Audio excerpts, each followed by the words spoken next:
Back in the 90s, when Capcom's Resident Evil and Konami's Silent Hill were released on the Sony PlayStation, they changed gaming as a whole by popularizing a new genre for video games: survival horror.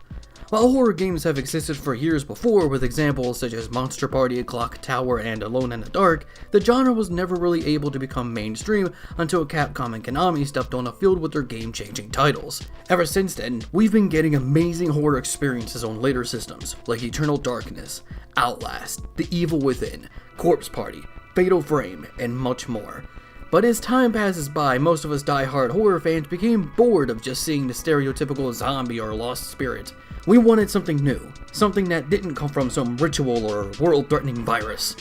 And it seemed like that AAA developers would rarely ever experiment with different ideas, settings, or monsters. They most likely fear that if an idea is too odd or otherworldly, that audiences wouldn't give these ideas a chance, as they'd feel alienated. Understandably so. Weird is hard to market, especially since the mainstream demographic isn't really known for supporting new ideas. But as the years went by, we finally got our new monsters, strange ideas, and a fresh outlook on the horror genre. Yet it didn't come from some AAA developer or big corporation. These new experiences came from small groups of people making games because it is their passion. Despite their limited budget and lack of employees, indie developers have been scaring us even more than big companies have in recent years. But how is this possible? How do these small little titles that are considerably short and at times limiting in content able to meet so much success? Well, it's time to figure that out. I am going to be looking at 5 indie horror games that were able to meet this success. I'll be picking them apart to see what they have in common and what they do right and wrong. The games I will be looking at are Slender the 8 Pages, Five Nights at Freddy's, Bendy the Ink Machine, Hello Neighbor, and Doki-doki Literature Club. By doing this, I think we can finally find the secret to indie horror. My name is Void, the Void of Space, and sit back and relax. This is going to be a long one.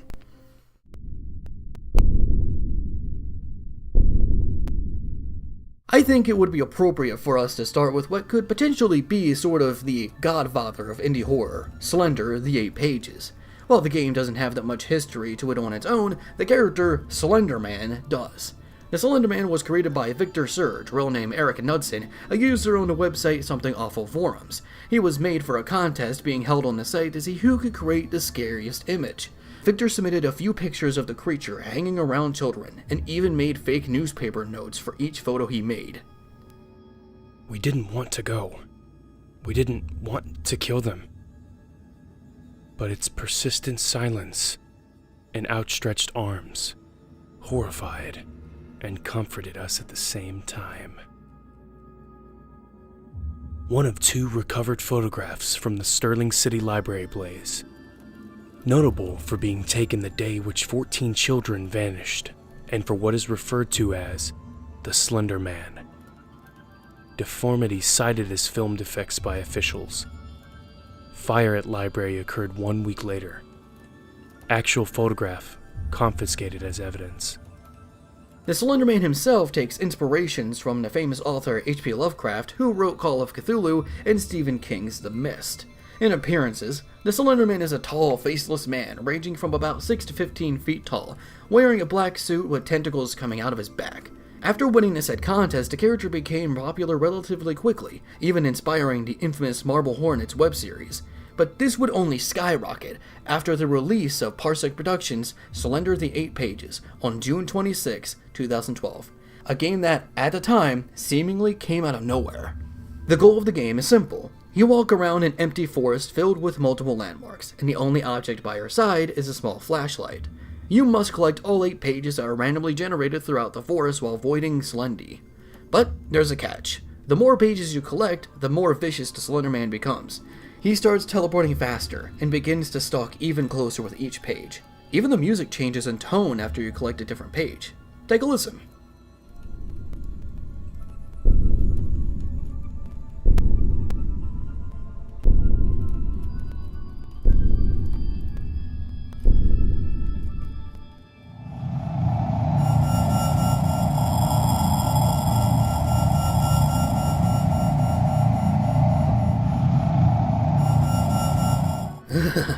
Chilling. But it's clear that the game hasn't aged well since it became popular. I mean, just look at how Slendy looks inside the original game. No offense to the person who made this model, but it kinda makes Slenderman look a little derpy. But nonetheless, Slenderman was able to break into the scene thanks to the help of Let's Players such as Markiplier and PewDiePie, who both had under 1 million subscribers at this point in time. And also, the creepypasta community got some help as well. But this would only last for so long. I really don't want to talk about the Slenderman stabbing because for one, I've already brought it up in multiple other videos, and two, while this event was awful and should have never happened to begin with, we can't constantly associate the character with this event. Imagine if there was a murder inspired by Mario, where a kid pushed another to the ground and began jumping on his face yelling Super Mario over and over. Does that mean that from then on we'd have to bring up that event every single time we mention Mario or make a video about him? No. Don't get me wrong, I hate that this happened, but it shouldn't define someone else's creation. Not too long after Slender the 8 Pages got popular, a sequel was put in production, Slender the Arrival. Parsec Productions returned, tagging alongside a new company, Blue Isle Studios, and the creators of Marble Hornets who would write the story for the game. The game was bigger, better, and more beautiful, along with more goals and even enemies to face, and also an actual story for the game. All of the right pieces were together, but in the end, while the game was able to become popular, it was never able to meet the same success as the original. But why? This game has so much more content and is overall a more terrifying experience. Well, I think the reason is because the original game was accessible. It was free, easy to download and set up, and you didn't need a super high-end gaming PC to play it. You could easily play the game on your laptop, but Slender the Arrival made you pay for this experience, as it was a much bigger title. Which is fine, but I think this alienated some of the original players. This game wouldn't be that responsive on smaller computers like the original was as well.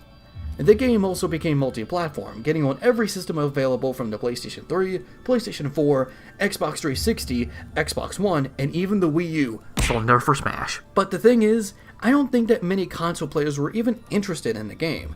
That, or maybe it's because Slenderman, as a trend, was dying, and it was too late to try and cash in a spicy meme. I could talk about the new Slenderman movie coming to theaters, but I'm focusing on a completely different beast right now. And I've spent more than enough time on this title, so I think it's time to move on to the next game. The game that stomped on the last shred of hope for a triumphant return for the Slenderman. And not only that, but it also helped Let's Players in the creepypasta community even more than the operator could ever dream of doing.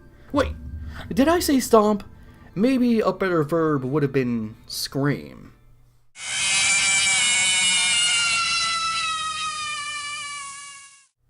Released on August 8th, 2014, a game made by only one man, Five Nights at Freddy's came online and met with even more success than Slender ever could. Everyone was either playing, making theories, writing songs, programming fan games, and drawing hundreds of pieces of fan art for this juggernaut of indie horror. The game has an even simpler goal, where all you have to do is just sit and survive. You're a new security guard working at a Freddy Fazbear pizzeria, just trying to make ends meet. Seems like an easy job, right? Look, you already know what goes down in this game. You don't need me to patronize you with this time-consuming build-up, so let's just get to the stars of the show. While stuck in your office, the animatronics, Bonnie, Chica, Foxy, and of course, Freddy Fazbear are wandering the halls, trying to find you so they can stuff you into an empty suit filled with metal pieces and wiring that would surely gouge your eyes out. The only way you can survive in this hellhole is to keep an eye on those little monsters through your security cameras and close the doors only when necessary, as everything uses power. And once you're out of power, well, you'll surely suffer some desolate hope when you hear that cheery theme that's a sign of your inevitable demise. Whether or not you like Five Nights at Freddy's, you can't deny the huge success that the game had become. In August of 2016, it was said that Scott had made around $27 million from the games released at that point in time, and their mobile releases. And while users like Markiplier were able to make around 500,000 views on a Slender the 8 Pages Let's Play that was uploaded 6 years ago, that doesn't even compare to the 65 million views he got from the first Five Nights at Freddy's video he made when the game was first released. There are multiple reasons why the game did so well, but most people say they enjoyed Five Nights, not because of the actual game itself, but because of the story behind it. Back when the game was first released, there was an aura of mystery surrounding it. Why were these animatronics trying to kill you? What was the bite of 87? And so on. While we did get the answers we desired in later games, we knew almost nothing back in 2014.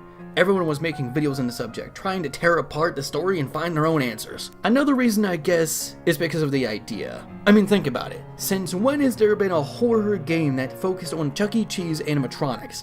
Maybe some products have touched upon the idea briefly, but never making it a primary focus. While I do believe that the game is some things that it could have done better, I mean, just look at the original 1977 Chuck E. Cheese animatronics. I think Scott Cawthon really could have taken more inspiration from these abominations. The idea still led to a pretty solid, albeit short, horror experience. I could talk about the other games in the series, but I think I'll do that another day. There's way too much to talk about anyway. Now, Five Nights at Freddy's couldn't last forever. It met its match in September of 2015 with Undertale, but that's not a horror game now, is it? But Undertale did meet a similar fate to Five Nights at Freddy's, where its torch was passed on to another popular indie title. But we would have to wait another year to see this retro experience.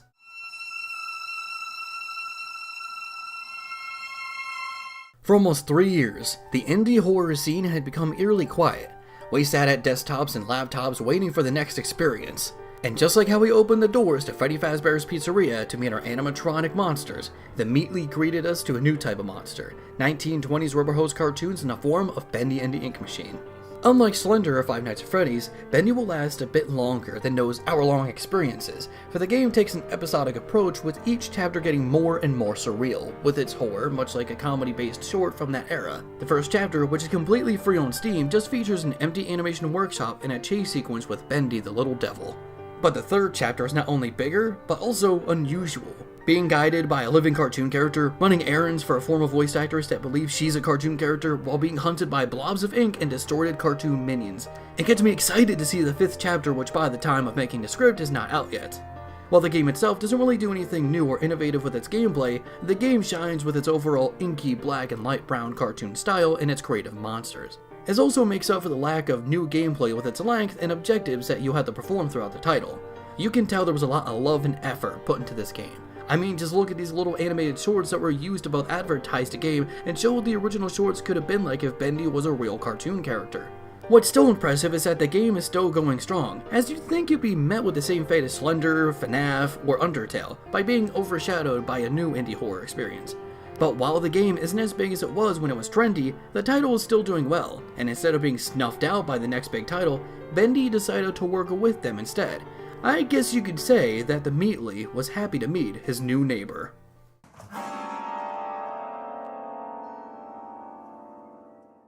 While this game was going all over the web with its betas and early access versions before Bendy even came to the scene, the official release of Hello Neighbor wouldn't come until December 8th, 2017. And that's just talking about its PC release. The PlayStation 4 and the Nintendo Switch version won't be out until later in 2018. Of all the games I've talked about in this video, this one seems to be the most standard visually speaking. Don't get me wrong, it has a cute, bright art style that seems to be inspired by the 1950s when it comes to the shape of furniture and the look of the wallpaper inside the buildings. But unlike FNAF and Bendy, it doesn't use a new theme like animatronics or 1920s rubber hose cartoons. But by saying that, I bet a lot of people would assume that I hate Hello Neighbor style, or think it's at least boring. Well, on the contrary, I love the style of the game. The game itself, much like Bendy, does play in a first-person perspective, but it does give you a lot, and I mean a lot, of toys to play around with. Toys that you must use to break inside your creepy neighbor's house undetected and find a way into that locked door. While it may seem odd that you're breaking into your neighbor's home, your actions start becoming more justified as soon as you discover that he might be hiding something malicious. The joy in playing the game comes from exploring the neighbor's enormous house and finding odd rooms with different goals and puzzles to perform in each.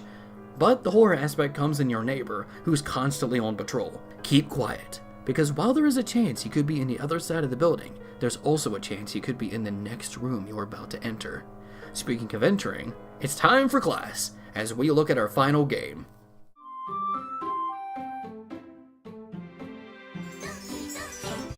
The most recently discovered title out of everything we just looked at, featuring art by Satchley and Laszlo Valinkowicz-Nissard, I'm sorry if I pronounced that wrong, and developed by Dan Salvato, forming Team Salvato. They released what seems to be a cute visual novel-inspired game on September 22nd, 2017.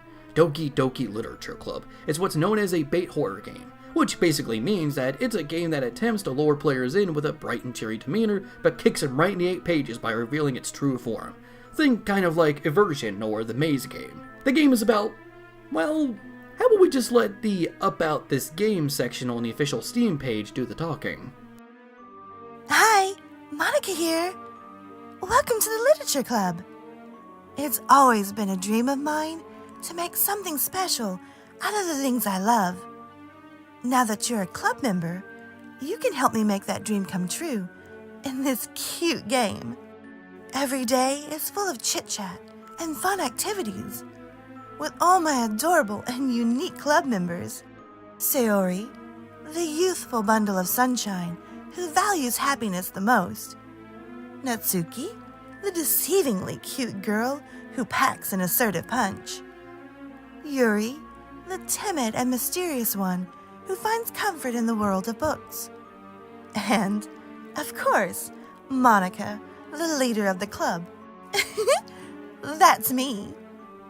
I'm super excited for you to make friends with everyone and help the Literature Club become a more intimate place for all my members.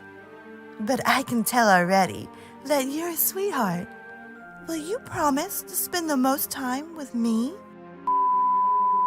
In the first act, you meet each girl and play different activities like writing poems, for example. But then everything changes in Act 2, when things start becoming distorted, and you start learning a little too much about the girls as they seem to be disappearing from the game, as if they never existed.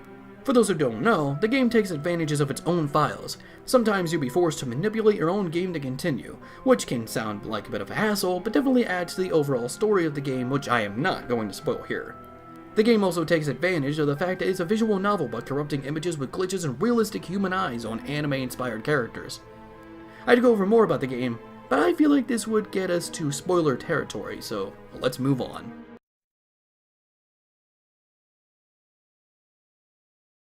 So we looked at Parsec Slender, survived Scott Cawthon's Five Nights at Freddy's, walked through the Meatleys' Bendy the Ink Machine, explored Dynamic Pixel's Hello Neighbor, and graduated from Team Zavalto's Doki-doki Literature Club.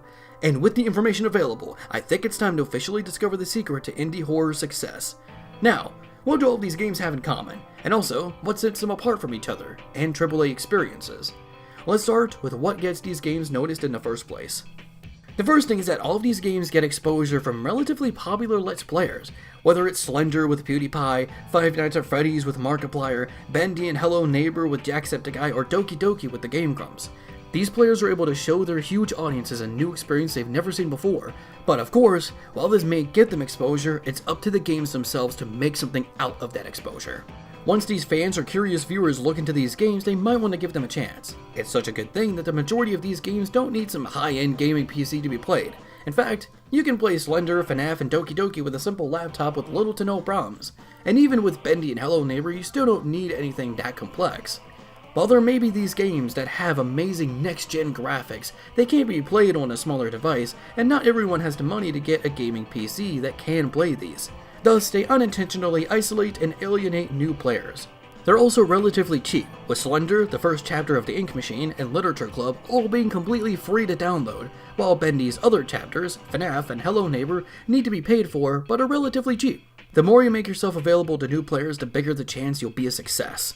But what about the games themselves? Not only are these games cheap and are easy to run on weaker, less expensive computers, but they're also easy to understand. There's no difficult control scheme to intimidate non-gamers, and these titles don't have to worry about having bad controls when their controls are relatively simple. In fact, with Five Nights at Freddy's and Doki-doki Literature Club, you just need a mouse to get through the majority of the game, and the others only need the addition of a directional pad.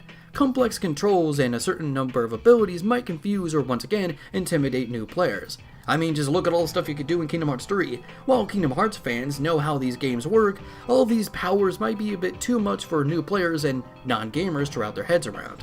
But I feel like the most important aspect is what's inside the games themselves. Tired of standard zombies, demons, and psychopaths? Well, what about animatronics, cartoons, or even high school girls?